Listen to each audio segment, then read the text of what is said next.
So this week, I'm going to be looking at the next ring of the image. So we've been looking, last week we spent 2 weeks actually looking at these called the 6 realms. And this week we're going to start the first of 2 weeks looking at this outer rim, which is a kind of pictorial representation of quite a complex concept. So to kind of help me and us get into the getting sort of a handle on this concept, I'm going to make use of a text tonight, which I've printed out for you. So you should all have one of these by you. And so if you'd like to start the screen share, Yasmin, that'd be great, on the first page. So where this text comes from, it's I've made quite a full abbreviation of something called the Rice Seedling Sutta, and it's a fantastic text. It is quite long, but it is such a rich text. If you really want to get hold of this concept, I would really encourage you to have a look at this text. And what I've done is I've just stripped out some of the sort of key points, really, in the hope that we can, in the few minutes that we've got, to at least kind of have make a start at trying to get a handle on an idea that is held within this text, within this image, which is the whole idea of dependent origination, which is, even the word is kind of a bit too kind of complex, isn't it? Really what we're talking about is, well, fortunately we have the text here to tell us what we're talking about. So the first stanza, if you like, of the text says, this is, do I need to tell you this? It's basically a conversation that's been taking part between Sariputra, who is quite often the fool guy in Buddhist texts. He kind of asks the questions that everybody wants to ask, and then they get answered for him. So Sariputra asks and said, so you want to know what dependent arising is in the statement by the Lord of the Dharma, which is obviously the Buddha. Well, the phrase dependent arising means that something arises because something else already exists. And something is born because something else was already born. That's it. So that is that's basically the heart of what we're looking at, is this sense that nothing arises completely without conditions, and nothing will pass, well, everything will sustain as long as the conditions that have created it, that sustained it, are maintained. So this sense of everything arising and passing in dependence on conditions is actually such an important concept, but it really relates very fully to the wheel of life. So just to try to explain that very briefly. So the wheel of life is really about looking at these 6 realms that we looked at. These 6 realms are realms that have arisen out of conditions. So these different realms, including this here and now, is all dependent on conditions. So how we perceive the situation will be completely unique to our conditions. And everything here in this space has arisen in dependence on conditions. So nothing here in this space has spontaneously arisen. Although one might imagine that if we look up at the ceiling and see Yasmin's beautiful hangings, they are so wonderful. And but these things arise and pass in dependence on conditions. And this is fantastic news, actually, for all of us, because it means that we are simply a set of conditions. There's nothing here in our being that is not subject to change. Everything that we are can, just because it's come into being, it will pass out of being. So we are completely fluid in terms of how we imagine ourselves, how we experience ourselves. It's completely fluid and flexible.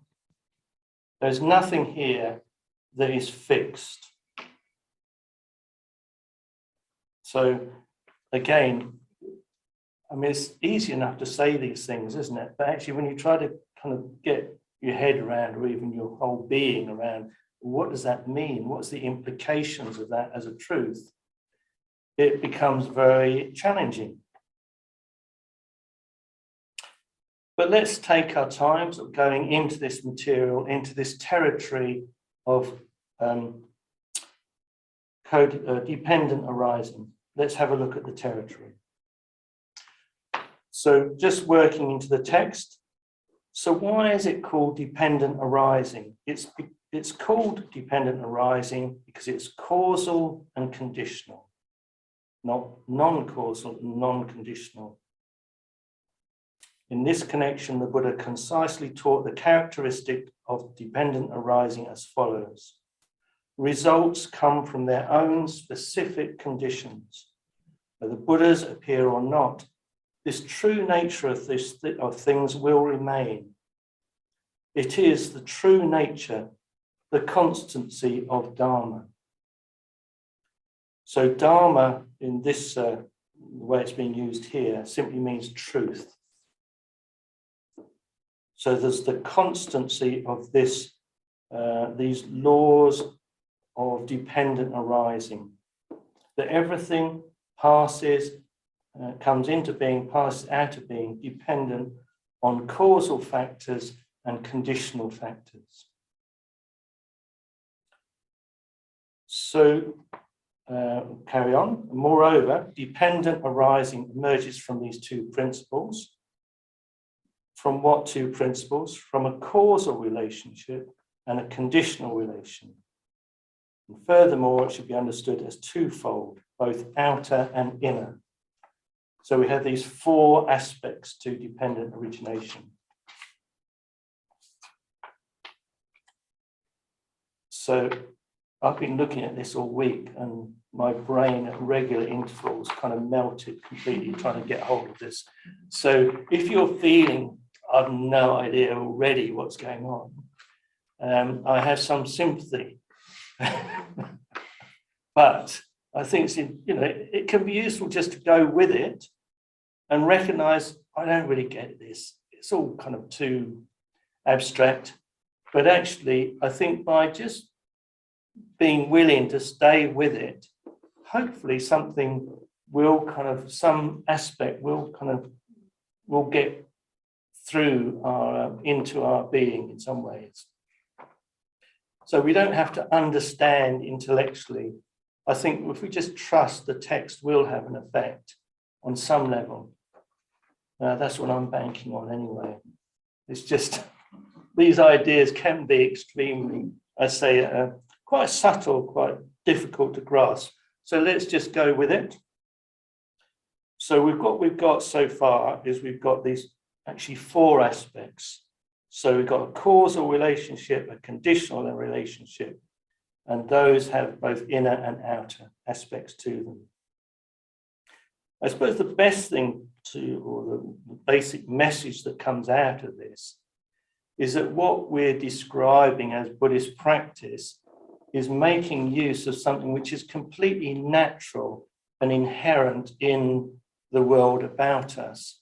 We're not trying to impose anything of any kind of spiritual system that is somehow otherworldly. It's actually completely based here and now. We're working with the same conditions that everything around us is also completely entwined with. So just as we're trying to move towards a more open, enlightened state, we can see it as simply as, well, trying to make a shrine room. You know, we put together all these different aspects of the room, and it creates a certain quality, a certain space, an atmosphere. And it's no different in a way to the spiritual life, is that we are working with trying to create the conditions which are beneficial to us and others. The whole goal of practice is to diminish suffering. We know that. So we're working with the truth of conditions, this law of dependent arising, to try to work with that constructively to diminish suffering. So I think one of the helpful things about that, that if any of us have got kind of difficulties with some residue of thinking that there is some greater force that is looking down and having some influence, some effect on our life, judging our life, evaluating our life. Hopefully not. Good. But if you do, one of the things that, even if that's kind of fairly unconscious, if there's any of that kind of hanging there in the background, what we can say is that this law of conditionality, the law of dependent arising, is so helpful because it means that everything that arises and passes is actually completely natural. It's not there to punish us. It's not even there to praise us.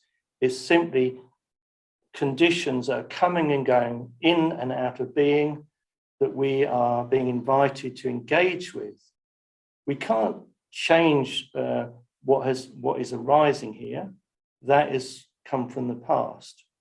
All we can do is work here and now to work with our responses to our conditions. There's going to be a question, I can see, yes. Yeah, sorry, I understand conditionality, but I don't understand causality. Okay, so hopefully, if we stay with it, so there's a question about, I don't understand causality. So luckily, we have a text here which gives a fantastic example between the two aspects, causality and conditionality. So just be patient. So what is the causal relationship in outer dependent arising? So here we are, outer dependent as a causal relationship. So it is as follows. From a seed comes a sprout, from a sprout a leaf, from a leaf a stem, from a stem a pedicel, from a pedicel a pistil, from a pistil a flower, from a flower the fruit. If there's no seed, the sprout cannot arise, and so on, until finally, without the flower, the fruit cannot arise. So if there's a seed, the sprout will form, and so on. If there's a flower, then the fruit will form. So this is the causal set of conditions. So we can look around us and see it in the natural world. These are rising from seed to the sprout, to the leaf, etc. It's something we all see around us. So this is said to be a causal chain of conditions. And just to bring that back to ourselves in some ways, or to show its kind of impersonal nature, it then goes on to say, and in that process, the seed doesn't think I form the sprout, nor does the sprout think I am formed by the seed. And likewise, the flower doesn't think I form the fruit, etc. So nor does the fruit think I'm formed by the flower. If there's a seed, the sprout will take form and arise, and so on. Thus is the causal relation in outer dependent arising to be seen. So this is trying to point to the fact that in us, we don't have to will ourselves into any particular way of being. We simply create the conditions, the causes for our life to begin to change, to make these transitions, and it will arise quite naturally. I don't do anything because that is a construct. That in itself is something that is illusory. So I can't will myself to become something different. I simply have to work with conditions to allow myself to grow into the next phase of my life. So it's a more an opening to this reality of the causal relationship. So that's causal. And then if we turn to the next page, if that's okay, Esmond. So how is the conditional relation to outer dependent arising to be seen? So the conditions for the seed are as due to the coming together of 6 elements. The coming together of what 6 elements? Conditional dependent arising is seen to be seen as due to the coming together of the elements of earth, water, fire, wind, space, and season. So the earth element functions as a support for the seed, and the water element moistens the seed, the fire element ripens the seed, the wind element opens the seed. The space element performs the function of not obstructing the growth of the seed, and season transforms the seed. Without these conditions, a sprout cannot form from a seed. When the other outer elements of earth is not deficient, and likewise water, fire, wind, space, and season are not deficient, then from the coming together of all these factors, a sprout forms as the seed is ceasing. So we have the causal relationship, which is the seed to leaf, to stem, etc., to sprout, leaf, stem, etc. But then we have these other conditions around us, around the seed in this case, which are the 6 elements. All these elements have to be in place for that seed to sprout. And I find this again very helpful in terms of on a very practical level. So I think one of the things is that some of us may find that when we sit to meditate, we can be plugging away at meditation for weeks and weeks, if not years and years, and feeling there's not a lot going on. And what we're doing there is working with the causal level of experience. But if all the conditional factors aren't in place, then that won't actually bear fruit. It's sometimes we need to place ourselves in very different conditions, such as being on a retreat or getting to bed early. These different kind of external conditions can really affect that change in terms of the causal shift of our mental states within meditation. So in terms of practice, we have to not only take account of the causal layers of dependent arising, but we also really have to take seriously conditions, the external conditions, if we like, the 6 elements, earth, wind, fire, etc. All these elements are important for something to come into fruit. I think the other, when I talked about the different levels of consciousness, we had something called the seed, the storehouse consciousness, if you remember back to that. And in that storehouse consciousness, there's this, as it describes, there's a store of seeds in our psyche, in our being, that will only fruit, will only flower when conditions are right. So, as an example, we might think we're in a great emotional mental state, and then somebody says something to us.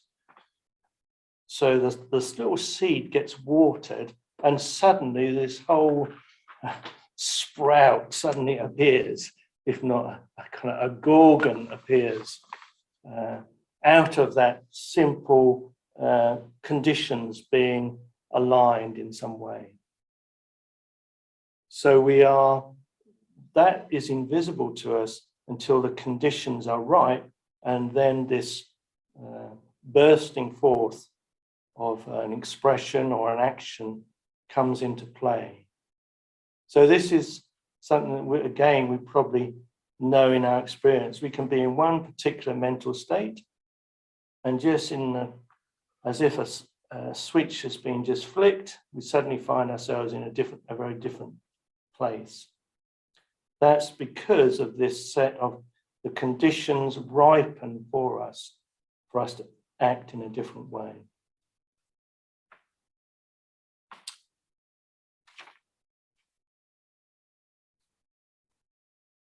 Just wondering how you're doing with this material. It's kind of, is there anybody still here? Have you blanked out completely, melted into background? That's just my fantasy. You know, hopefully, so to some extent, you are present. But, yeah, Mark. Still a little bit unclear on the line between causes and conditions. Maybe it's a blurry line.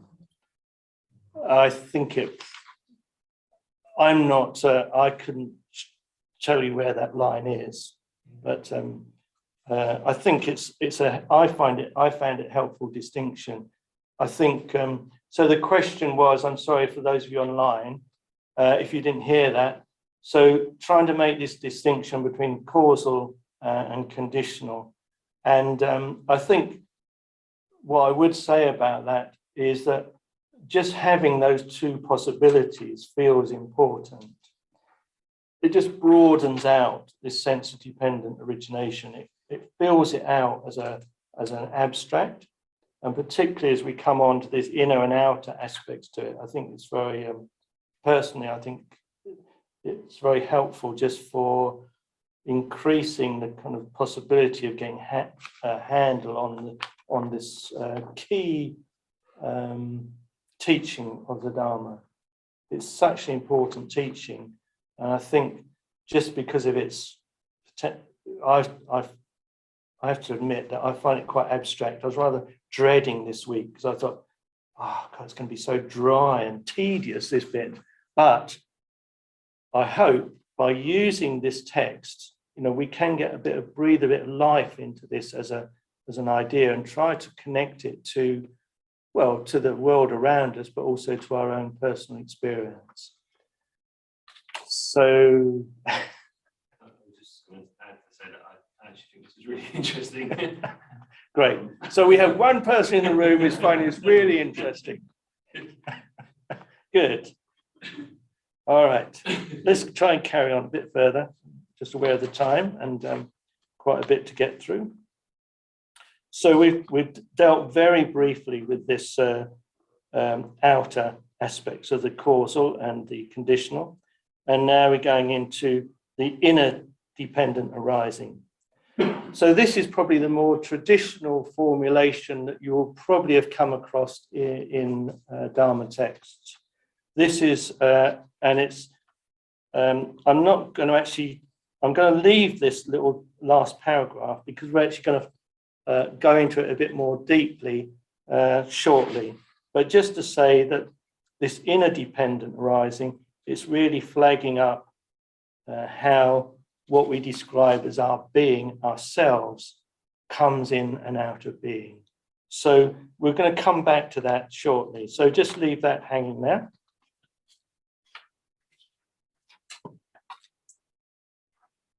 And over the page, so that's, we have when ignorance ceases, formation cease, etc. So this is really just the reversal of the process that's already been described, which I'm going to talk about when we get a bit further on.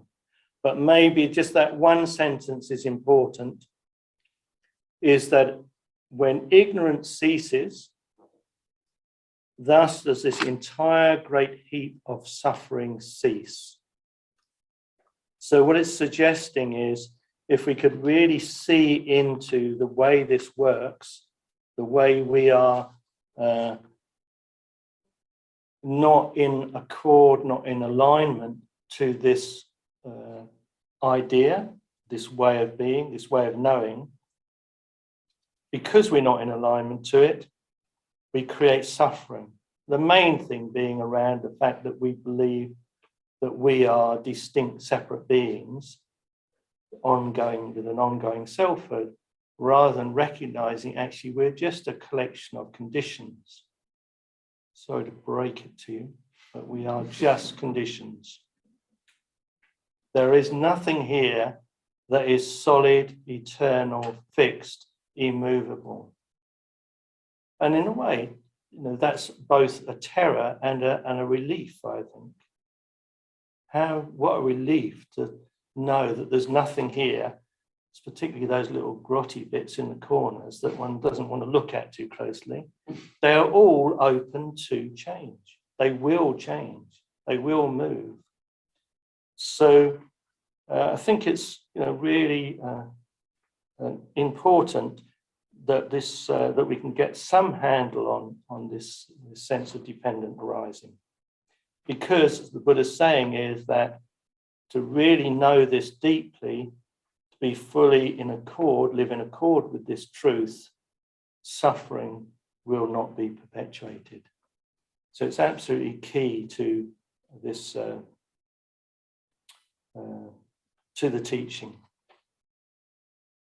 So it's talked about the causal relationship, which we're going to look at shortly. And again, it's now looking at the conditional relationship to the interdependent arising. So what we're talking about here is actually the sense of how the body forms, how the body is sustained by the 6 elements. So this being, each of us here is sustained by the 6 elements. So I quite like, it's just another way of looking at our kind of tangible felt experience as a way of breaking it down into these different elements so that we don't imagine somehow we're in this sort of fixed, dynamic, fixed relationship to this which we call ourselves. It's actually utterly dependent on the 6 elements. So that which provides cohesion in the body is called the water element. So I've jumped to that which assembles to form the solidity of the body is called the earth element. That which provides cohesion in the body is called the water element.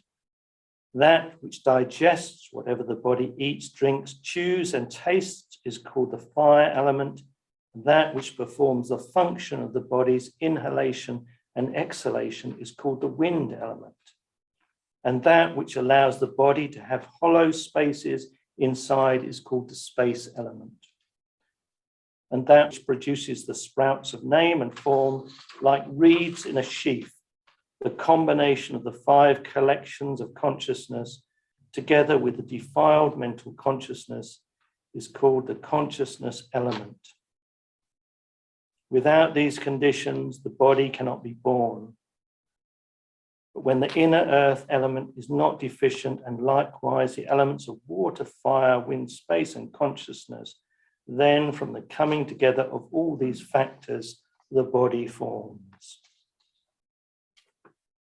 So this is a very famous image of the body as a sheath of corn. Sheaf corn, so these stalks, the different stalks just leaning into each other, create these 6 elements coming together, create what we identify, we experience as a single body. But actually, it's a whole set of conditions at play within us that are creating this sense of permanence and ongoing selfhood.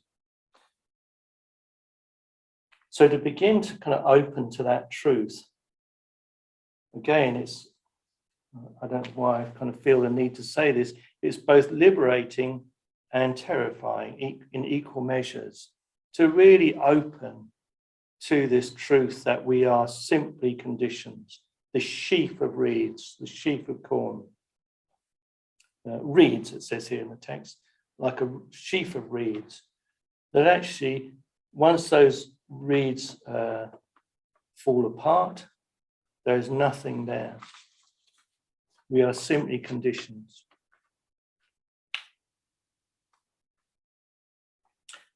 So just to reinforce that, the next part of the text says, the earth element is not a self, not a being, not a life force, not a creature, not a human, not a person, not female or male, not neuter, not me, not mine, and not anybody else's. And then it goes through. Similarly, the water element, fire element, wind element, space element, and the consciousness element are also not a being, not a life force, not a creature, etc. So we are like seeds. These seeds, that the conditions have ripened, and here we are. We find ourselves in this form. How amazing that these conditions have come together for us, for this consciousness to inhabit this precious human body.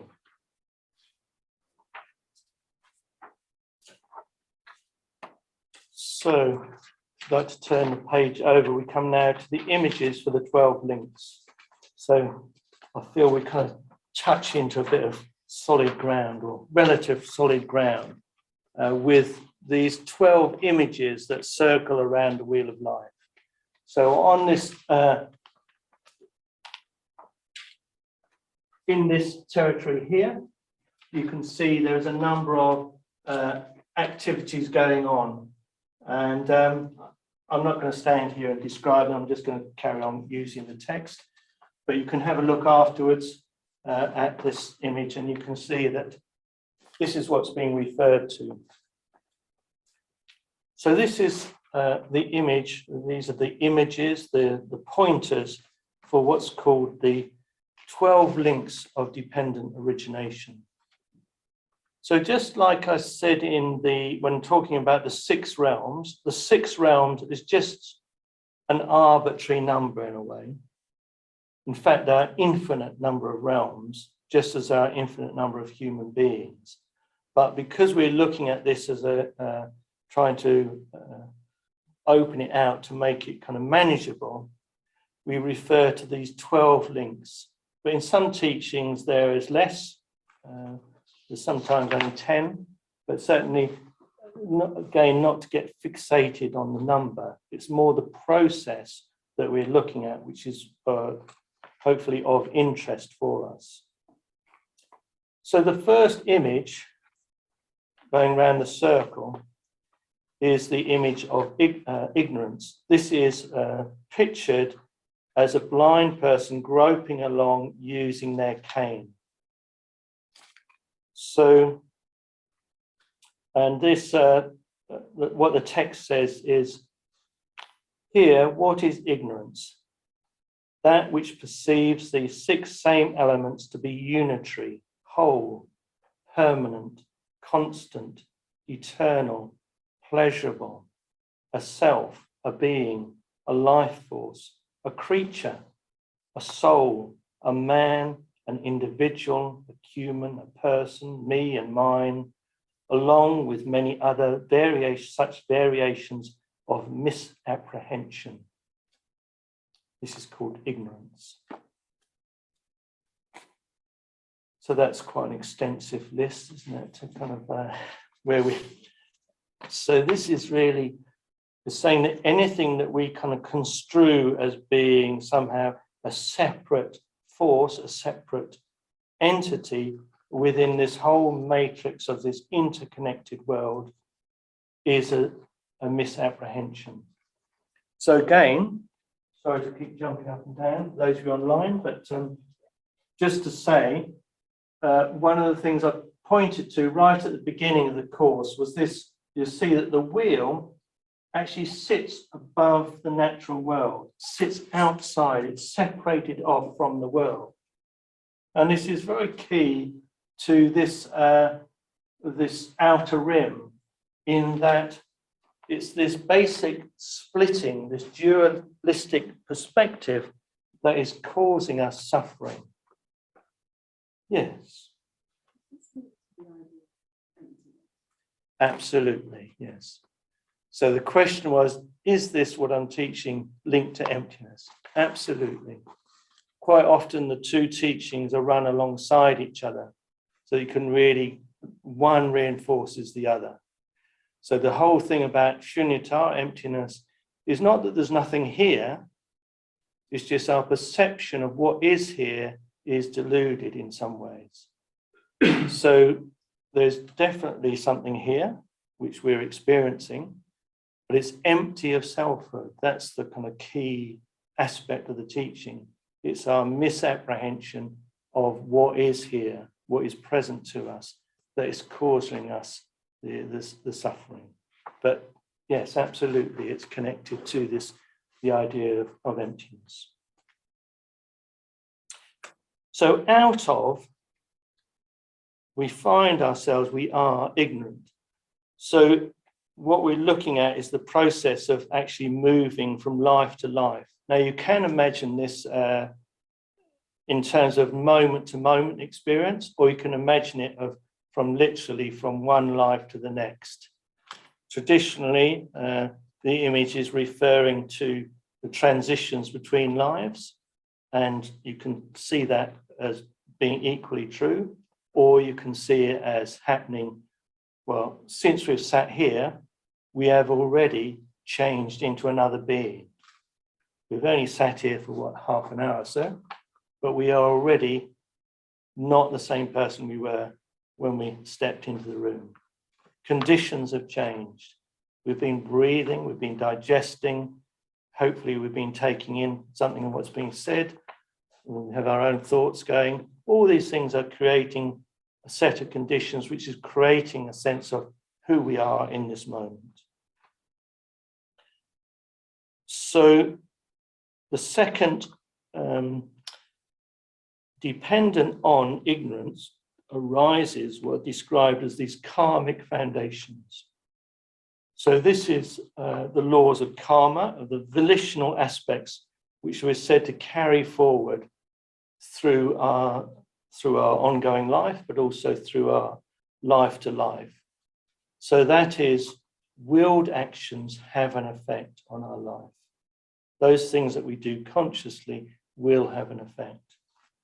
So these are said to be the karmic foundations, the building blocks of our next life, our next experience. So the image for it is that of a potter shaping clay on the wheel. So the 6 elements, you could say, would be the kind of the raw material of a life, and what happens is that our karma takes it into a particular shape. So out of this formation, from these formations, well, consciousness emerges. So consciousness is pictured as a monkey in a tree running around in all directions. So this grasping after the fruits is, we're trying to get hold of something which we can lead us to becoming in some ways. We're trying to find a bit of solid ground on which to stand. And from these karmic formations, the way we interact with the world will lead to these karmic fruits of our previous actions. The way we perceive and act in the world will lead to meritorious states, which are coming from consciousness that leads to meritorious states, from formations that lead to unmeritorious states, etc. So this is what is meant by formations causing course, consciousness. So we have what's called, in some translations, it's called the relinking consciousness. So it's that which propels us, carries forward the karma, and that coalesces into name and form. This is the boat populated by 5 people, one of whom thinks they're steering. Yes. Oh, no. You're not going to like it. Okay. So if there is no self Yes. in many of these things, who is the one that creates karma? Karma is an aspect of conditionality. But you're suggesting that there's willed action, but if there's no self, how can there be willed action? Well, in our deluded state, we imagine we can. Can you hear this all right online? I'm slightly concerned. But so because of our deluded nature, we feel we have got some control. We can create. We do will us. I mean, it's. I think we all use that. We always. I think because we do will, we try to will things in and out of being. That is creating the karma. So it's the belief that you've got a self that creates karma. Yes, that's what's creating the knot, the bind that we're trying to unpick through this teaching. Good. Yeah. Okay, Fine with that. good.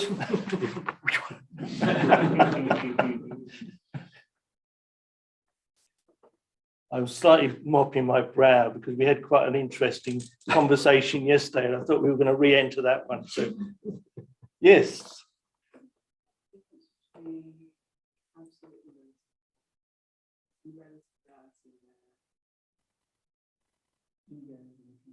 Hmm.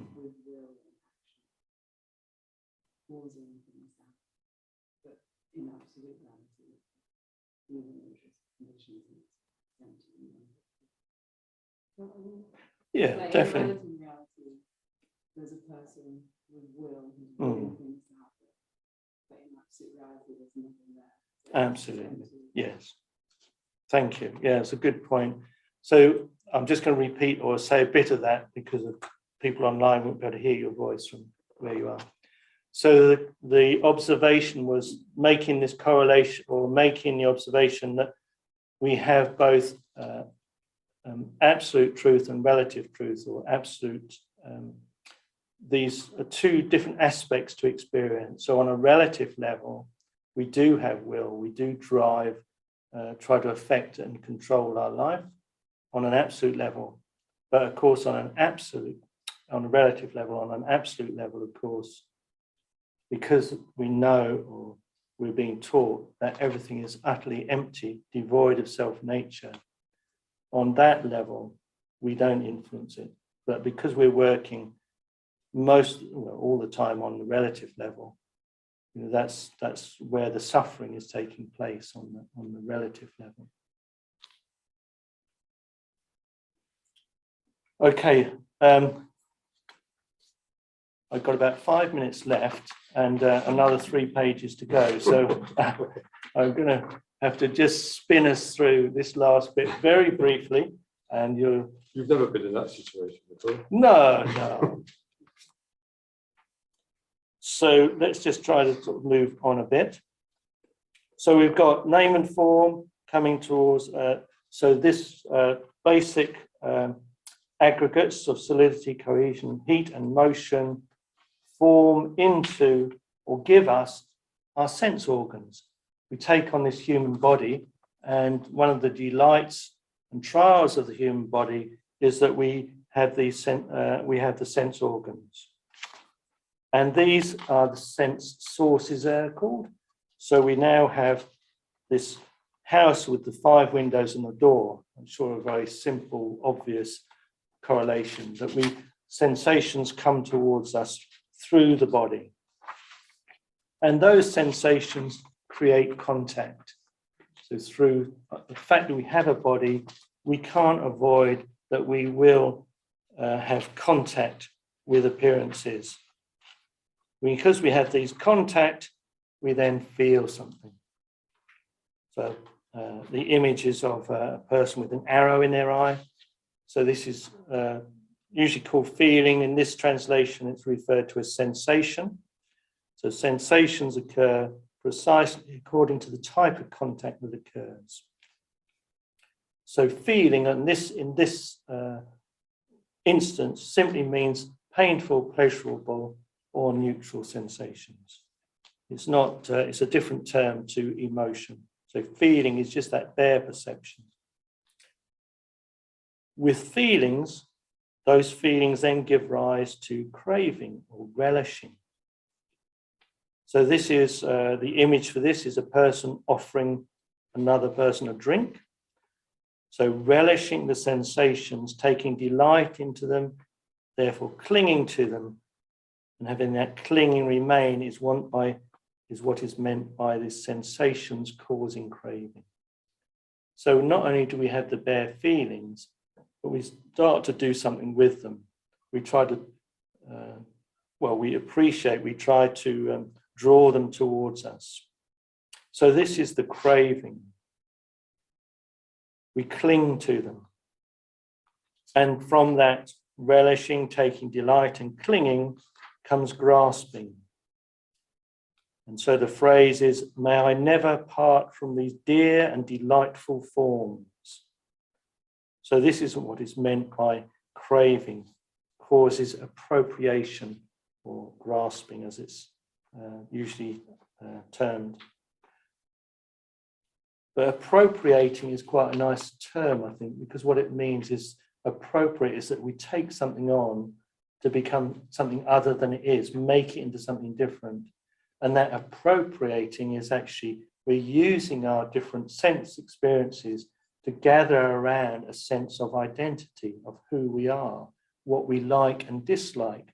The pushing and pulling at experience is this grasping.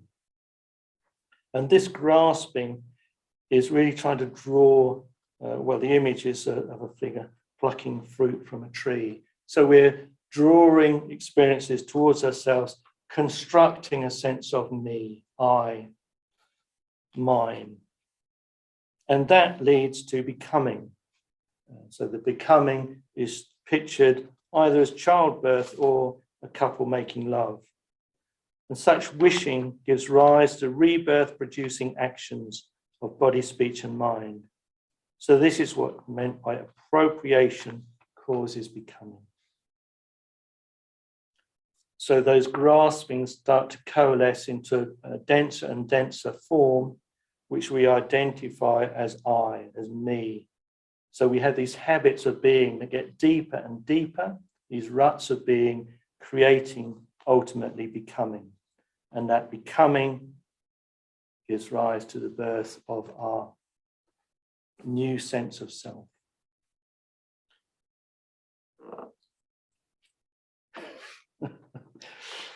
Oh no, you've got, Yeah. So let's just keep going. So from becoming comes birth. So the birth is the obviously the image of a woman giving birth, and this is the formation of the five aggregates. So in the Heart Sutra, which is the classic text that refers to shunyata, to emptiness, in the Heart Sutra, they talk about these five skandhas, the five aggregates. So these come together, these form, they coalesce into being and give rise to birth.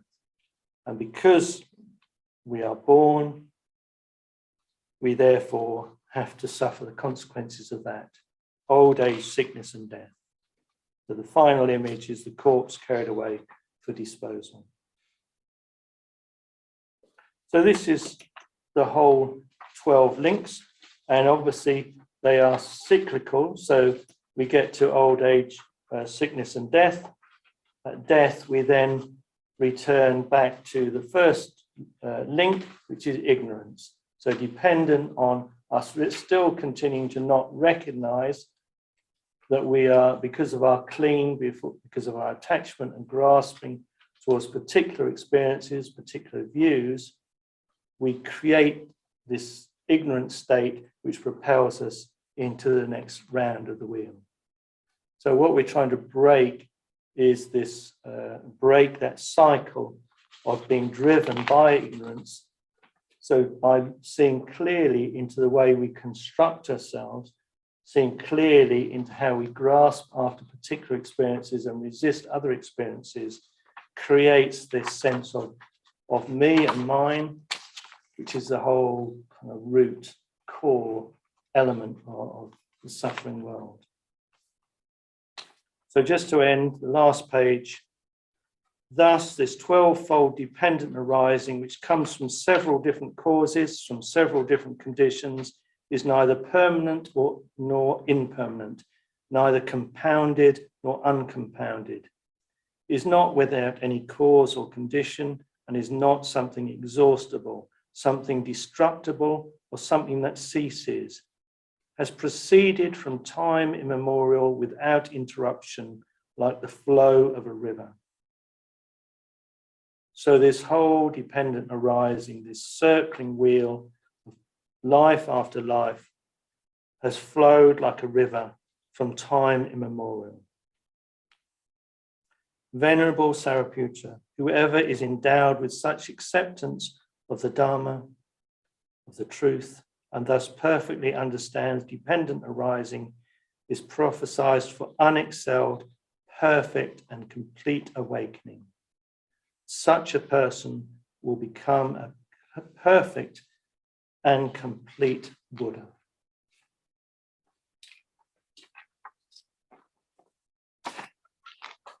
So, there you are, a very quick tour around this circle of the 12 links, dependent origination, the outer rim of the wheel. So that's all we can cover this week. Next week, we'll try to look at the implications of what, having kind of got that, at least in some form, what value is that to our lives? How can we make use of that? And going to be particularly looking at the classic teaching on the gap, which if you've ever done an intro course, that's kind of right at the beginning of the course. It's a very key teaching, and we look at that. And I'd quite like to say something about the Buddha mandala and its relationship to the wheel of life, but that might be a bit ambitious, but we'll see. But for now, that's as far as we can go.